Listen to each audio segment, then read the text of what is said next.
tumingal perang campu samyo medali wel tantik nilenting kudu moncar kumangun niki wel ajalah edian kemarang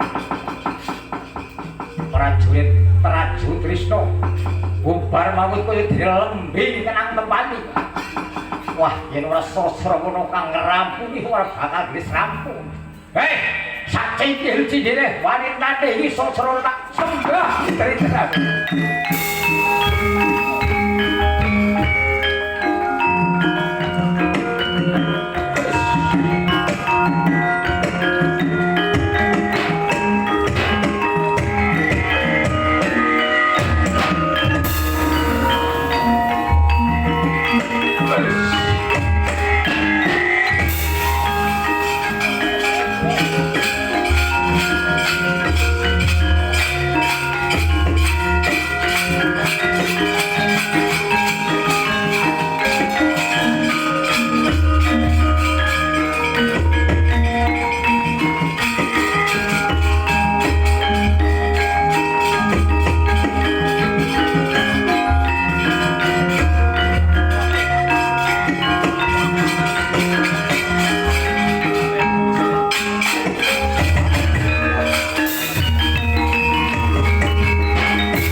bakal nandingi Sasrawana kang sumbare kaya mangkono. Kakang Antasena tak aturi mundur aja nganti tanding lawan Prabu Sasrawana. Lho yen kaya kono ngenyek karo wong tuwa dianggap aku ora wani karo Sasrawana. Lho ora ngono, Kakang. Sasrawana kuwi siunge ana sukmane ratu dikupung Prabu Begasura. Mulane ora kena sinandingi aja Kakang Antasena tak aturi mundur. Mundurake marang wong tuwa sepi keplak dan lho. Ora kaya ngono, Kakang. Nalikane aku dikongkon dadi pengatur perang, aku ora janji.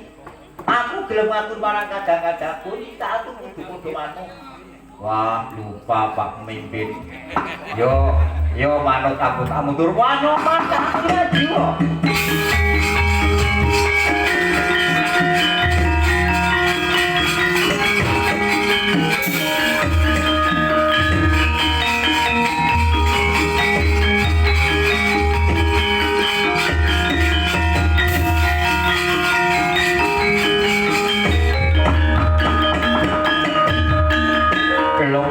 Iso kene karepku kapiye? Wah, kawula pringgendani kang lagya adu panah, adu tombak, adu binding pun lagi napaki dirgantara mbok menawa ana prajurit pringgendani kena gamane musuh tak usadan. Loko Kunawa diaturi nyedhapi kapiye? Ngene yo. Senajan to lagi rame-rame ning peperangan, aku parandene njalu dedongengane Wanoman. Lho. Lho kok lagi rame-rame lho kok ndongeng kuwi ndongeng opo? Ki ngene ya. Ana lakon babat Utara Sedya, babade yang Suwardi Prabu Ramawijaya. Nalika samono Wanoman kang dadi senopati ning negara Pancawati bedah negara Ngalto, ya to? Ya pancen bener. Ana perang Giryantara Simandegane Wanoman ora kleru. Jarene Wanoman ki nalika semono bisa bendung segara iso. Lho iki kapiye iki? Wis aku nyuwun wangsulan Wanoman. Yo nalika sakmono aku pancen bisa bendung segara nambah segara. Segara kok dibendung Kunawa nalika sakmono. Kanggo nglewati Wadyabala Pragosa ana ing Swalagiri nalika sakmono. Anti pun uwung bedul gunung kang jeneng Gunung Okang tak bedul kanggo ngrepeti tambakan nalika sakmono. Wanoman bisa bedul gunung watu bener. Etung-etungane Wanoman duwe daya banget. Etung-etungane nalika sakmono. Dasar esik muda kowe kadidayane tulunge dapi-dapi syukur. Lho iki kaya ngene ya. Iki telajune Sasrawana kang mentang-mentang sumbare. Ngisi siung dawane siung sacundrek ndope pitung panyukur. Melet-melet wijil geni. Awit iku katitisan ratu dikupung kang jeneng Prabu Begasura. Lho iki siapa bakal maju perang sapa to ya? Siap Pak Pemimpin. Wah, pancen kowe bisa ngrubuh atining wong tuwa. Ya tak aturi maju nanging aku ora tomporan. Ya iki nyata pegaweanku. Dalu pangestu bakal tak tandingane.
Iki pancen mungsuhku. Wah, Srawana wani mlebu aning alas kene pandhegane saka ratu Salwegara kowe kang bakal murungake Anoman kang dadi pepalange Raju Trisna ingkang bakal murungake anggone bakal bangun kekejian keparat. Monyong bleketer mundur. Ora mundur tak babat pacing sito lakon mungsuh.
Anoman kerjane Kediri sik wae lah. Yen koyo ngene aku ora bisa maju. Wis dewanti-wanti siungku gegat sapa wae bisa nyirake sapa wae ning paweline aja ngasih tanding lawan Wanara. Lah iki yen koyo ngene kok ora ana yo. Anoman aku diwonten.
Bumantara kekuatane Prabu Bumantara kang dipandhegani Sasrawana mundur bulu prajurite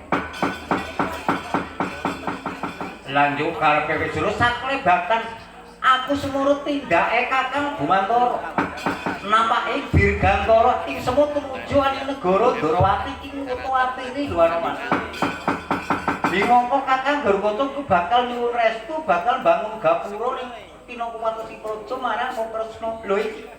Mongko yen Kakang Bumantara swamrana, Kakang Bumantara ngukuhi alas Tunggulana. Kakang Garukata nurestu bakal bangun gapura luput katuranggane. Kakang Garukata lan Kakang Bumantara kuwi bakal didu dening Kresna. Lanjut karepe putraku iso geni piye? Aku bakal sono ning Karang Gemenggeng. Arep dikaya apa Semar kudu ngerti bab perkara iki.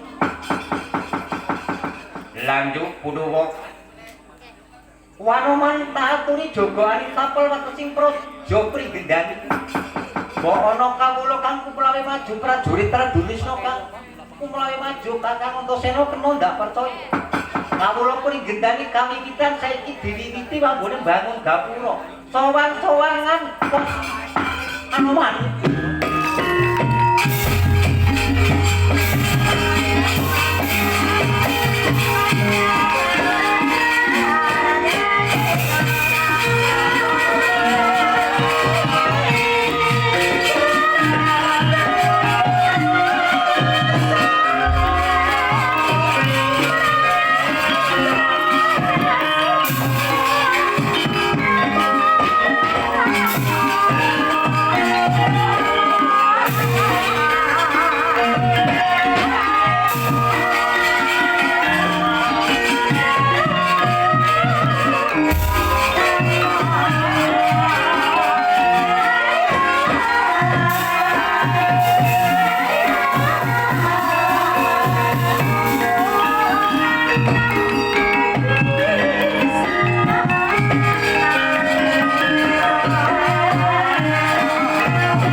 putra maneka warna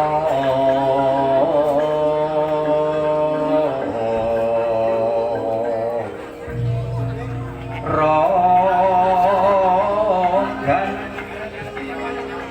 kencana sang retna ombro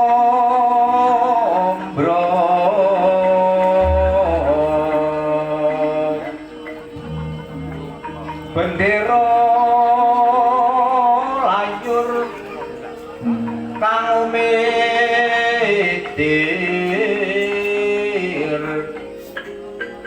sing krangkang dres sing maruta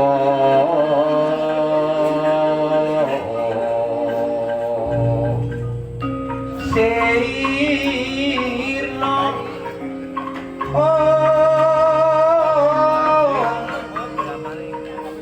kumarani yang makyan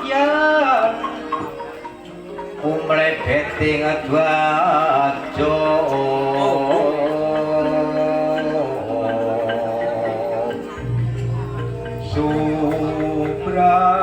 subrato warsa buka prapa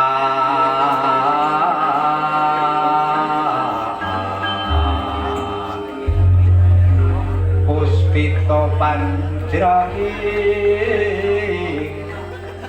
siti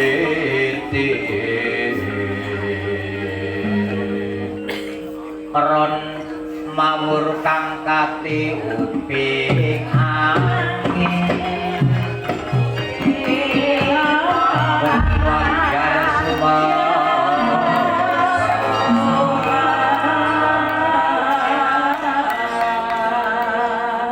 kotak kaca itu mangkono nunggil panggung sanes panggilan sanes gempalening carut kalebet nunggil balunganing lelampahan ingkang wonten pundhita menika ingkang wonten negari Ndrawati Narendra Ndrawati Prabu Sri Bathara Kresna kepareng lenggah wonten kursi Gading Dampar Kecana bisanipun ingkang putra Raden Samba Raden Setyaki